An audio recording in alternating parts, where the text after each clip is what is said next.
Welcome to Movie Film, I'm Carl, and I finally got to see Wonder Woman 1984. And of course, Wonder Woman 1984 is directed by Jenkins, who's soon going to be directing the Star Wars thing, and I'm very excited for. And it's got Gadot, I think that's how you say her name. Apologies if it's not that she'd be watching this, it'd be pretty weird if she was, but I take it, and she was pretty good in the first one. She's been pretty good in most of the other things I've seen her in as well. On top of that, you got Pedro Pascal in this, who has reached iconic status in my mind recently because of The Mandalorian, where he's been fantastic in it. The guy can do no wrong for me at the moment, or can he? And on top of that, you got Kristen Wiig in there. So it's a pretty star-studded cast in a big blockbuster movie, directed by a director who's got a good history, who's made some good movies in the past. What could go wrong?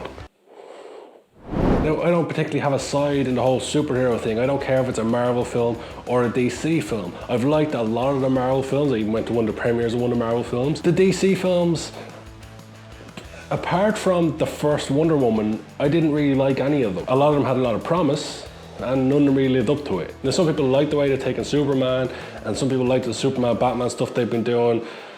A lot of people didn't like it, and I'm definitely in that camp. I wasn't blown away by it. I don't think Ben Affleck was a particularly great Batman, but then again, we can't all be Adam West. Wonder Woman, the original Wonder Woman, I thought was a very, very good movie. And with that in mind, I was looking forward to Wonder Woman 1984. Unfortunately for most of us, we don't get the cinema experience with this movie, because a lot of us are in lockdown and all that sort of stuff.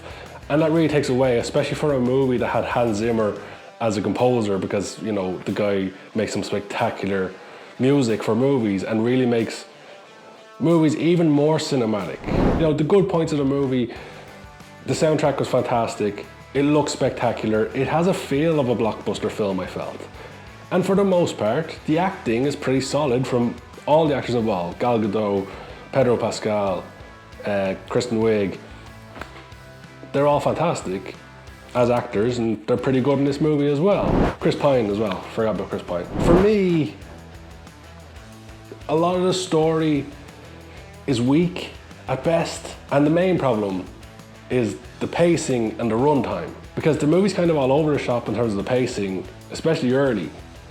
The first hour of the film, for me personally, dragged, and I've said that about a lot of movies recently. A lot of the first hour of the movie seemed to be them establishing that it was the 80s and going to great length to drill home this is the 1980s. And they beat you over the head with that bat just to let you know this is the 1980s this movie is set in, because the title didn't give it away enough. For the first hour, they're trying to set up things, but it's very slow paced, and that hour just drips by, drip by drip by drip. It takes so long, it felt so long. But the other hour and a half, because it's a 2.5 hour runtime, it goes by pretty well. There's a lot of action.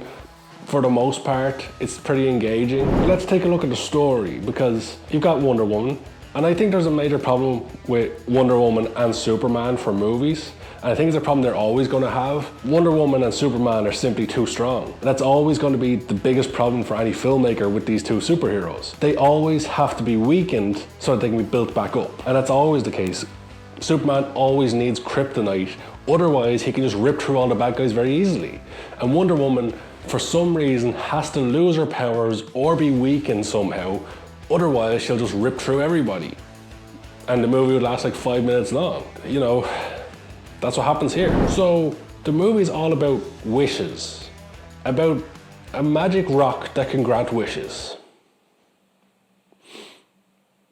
That's what the movie's about. So there's this rock, and it can grant wishes. If people come along, everybody gets one wish. And although we don't hear her say it, it's very clear that Wonder Woman's wish is for Chris Pine to come back from the first movie. Something which I always hate in movies, where they bring back a character that was killed off. Just let characters die. Especially in superhero films, it's become a thing where either magic or time travel will bring back a character that we've seen killed off. You've had this emotional scene where you've had the character's death and they were killed off. Just let them lie. Just let them be dead for a while. Just don't bring them back. We don't need them to come back every time. But he's back in some form this time. He's not completely back. It's kind of a weird thing where he's in another guy's body. Now where that other guy's consciousness goes, Don't ask questions. But you know, Chris Pine, they got him back in the movie. It comes apparent later on that he's Wonder Woman's weakness. She has to give up something in order to get her wish, and the thing she's giving up is her power so she can have Chris Pine. I don't think I'll do the same trade, to be honest. So along the way, a lot of people make wishes, but clearly Pedro Pascal's character knows about the Rock. He knows it can grant a wish, and his wish is to become the Rock.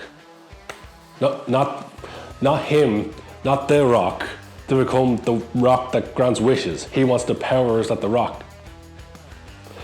He wants the powers that the stone thing has. So all that power imbues into him, and he can now grant people's wishes, and in return he can take something from those people. So he goes along and gets what he wants as he goes along, granting people's wishes and taking something from them in return. Ultimately leads him to wanting to get wishes from everybody through a big television station thing, and then Wonder Woman saving the day. But Pedro Pascal as an actor is fantastic. I've said already, he can do no wrong for me in terms of acting. Because of The Mandalorian, he's been so spectacular in that, and he brought Star Wars back to me, and he's just been fantastic. And in this movie, I think he's pretty damn good as well. His character is a bit... He did the best with a bad lot, I think. Like, there's nothing wrong with his character. It's just, he's a bit weak as a bad guy. Like, and he's made to seem weak at times. And sure, we've had bad guys in the past who rely on their henchmen to make them strong. It's their intelligence. Like Lex Luthor was never a super good fighter or anything. He was just super smart. Pedro Pascal's character, he always just seemed, he didn't seem dangerous. And that was the thing. Wonder Woman's own worst enemy in this movie is herself. You know, holding on to Chris Pine reduces her powers and stops her from saving the world. Once she lets Chris Pine go, spoilers, she gets her powers back and saves the day within like 10, 15 minutes. Now, overall, as I said, the acting's pretty good. The film looks good, it sounds good, and the story is okay. It gets there at the end. It's a slow start, and as they build through, the story does get better, and it's enjoyable. Is it a great superhero movie? No, not at all. Is it a bad movie? No. I think it's enjoyable, but I don't think I'd ever watch it again. The runtime is exceptionally long, overly long. This movie could have been an hour shorter, and it would have been an action-packed thrill ride that would have been spectacular. And I think that's the main problem with this movie, is the pacing. And ultimately, you gotta put that down to the director. You know, I don't want to shit all over Patty Jenkins. She's a great director. She's made some great movies in the past, and I'm really looking forward to what she does with Star Wars. But I don't know if it's her decision to make the runtime so long and the pacing so bad, and the first hour to really establish that it's the 80s, where they drill it home, like just beat you over the head with it. If that was her decision, and it was her decision to drag out that first hour, that's poor direction. Maybe it was just bad editing and she didn't have control over that. Maybe the studio wanted the film to be a certain length of time to keep people into the cinema, even though that didn't work out because they didn't go to the cinema. And then there's the other thing of, the film is set in the 80s. They made that clear throughout the movie, and it's in the poster. But why is it in the 80s? Now, okay, Cold War in the 80s, great. It's always a good thing for movies to be set there for some reason, because, you know, you can play off the Russians against the Americans, and they do in this. They're both firing missiles at each other at some stage. They both want more missiles than the other. That's their wish. But other than that, other than having the Americans and the Russians being at each other's throats in like the Cold War, there's no other reason for this film to be set in the 80s. There's no particular reason for it. There's also some really stupid things in this movie. Like there's a scene near the end with Kristen Wiig and Gal Gadot, and they're fighting, and Kristen Wiig's become the bad guy now, and she's got all this power. For some reason, she's transformed into a cat lady. There was no explanation for that. There was a whole thing about her wanting to be a predator and wanting to be super strong, and Pedro Pascal is granting her all these powers somehow. But next time we see her, like, she's a cat lady and she's fighting Gal Gadot, who's wearing this big armor thing. But ultimately, Wonder Woman and the cat lady end up in water, and Wonder Woman's telling her to renounce her wish, and she's refusing.